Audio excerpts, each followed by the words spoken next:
মরুভূমির তপ্ত বালুর ওপর তাঁবু খাটিয়ে বাস করা সেই মানুষগুলোর কথা ভাবুন, যাদের জীবন অত্যন্ত সাদাসিধে কিন্তু সাহসিকতায় যারা অতুলনীয়। আমরা তাদের বেদুইন নামে চিনি, কিন্তু আপনি কি জানেন ইসলামের ইতিহাসে এই বেদুইনদের ভূমিকা কতটা গুরুত্বপূর্ণ ছিল? আর তাদের নিয়ে নবীজি সাল্লাল্লাহু আলাইহি ওয়াসাল্লাম এমন এক ভবিষ্যৎবাণী করে গেছেন যা আজ আমাদের চোখের সামনে ফলে যাচ্ছে। খুব সাধারণ কিছু ঐতিহাসিক তথ্য আর হাদিসগুলো বুঝলেই কিন্তু আমরা এই রহস্যের সমাধান পেয়ে যেতে পারি। চলুন দেখিনি সেই সহজ বিষয়গুলো কি কি।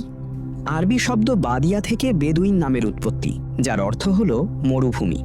এরা মূলত আরব যাযাবর জাতি, যারা এক জায়গা থেকে অন্য জায়গায় পশুপালন করে জীবন কাটাতো। নবীজি সাল্লাল্লাহু আলাইহি ওয়াসাল্লামের শৈশবও কেটেছিল বনু সাদ গোত্রের এক বেদুইন পল্লীতে, মা হালিমার কাছে। মরুভূমির সেই বিশুদ্ধ বাতাস আর কঠিন জীবনই নবীজিকে শারীরিকভাবে শক্তিশালী এবং ভাষাগতভাবে দক্ষ করে তুলেছিল। বেদুইনরা স্বভাবগতভাবে একটু রুক্ষ হলেও তারা ছিল অত্যন্ত দয়ালু এবং ওয়াদার প্রতি অনুগত। ইসলামের দাওয়াত যখন আরবের কোণে কোণে পৌঁছেছিল, তখন এই বেদুইনরাই ছিল ইসলামের অন্যতম প্রধান শক্তি। বেদুইনরা যখন ইসলাম গ্রহণ করেছিল, তারা তাদের পুরো জীবন দ্বীনের জন্য বিলিয়ে দিয়েছিল। তাদের সরলতা এতটাই ছিল যে তারা সরাসরি নবীজিকে গিয়ে অবলীলায় প্রশ্ন করত। একবার এক বেদুইন এসে নবীজিকে জিজ্ঞেস করল, জান্নাতে যেতে হলে আমাকে কি করতে হবে? নবীজি তাকে শুধু ফরজ কাজগুলো করতে বললেন। সেই বেদুইন চলে যাওয়ার সময় বলল, আমি এর চেয়ে বেশিও করব না, কমও করব না। নবীজি তখন হাসি মুখে বললেন, সে যদি তার কথায় সত্যবাদী হয় তবে সে সফল হবে। এই যে সোজা সাপটা ঈমান, এটাই ছিল বেদুইনদের বিশেষত্ব। তাদের মাধ্যমেই আরবের দুর্গম এলাকাগুলোতে ইসলামের আলো পৌঁছেছিল। এখন আসি সবচাইতে অবাক করা বিষয়।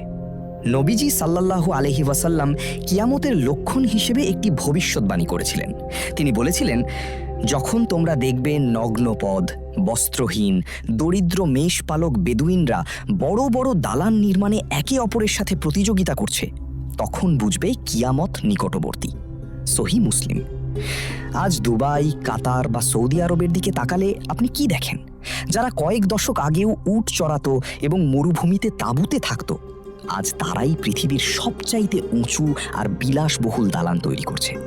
নবীজির সেই 1400 বছর আগের কথা আজ হুবহু মিলে যাচ্ছে। সহজ কথা হলো, বেদুইনদের এই পরিবর্তন আমাদের মনে করিয়ে দেয় যে নবীজি যা বলেছিলেন তা ধ্রুব সত্য। ইতিহাস থেকে শিক্ষা নিয়ে আমাদেরও ঈমানি পথে চলা উচিত। ভিডিওটি শেয়ার করুন আপনার বন্ধুদের সাথে, যেন তারাও এই বিস্ময়কর ইতিহাস ও ভবিষ্যৎবাণী সম্পর্কে জানতে পারে। আল্লাহ আমাদের সঠিক পথ দেখান। আল্লাহ হাফেজ।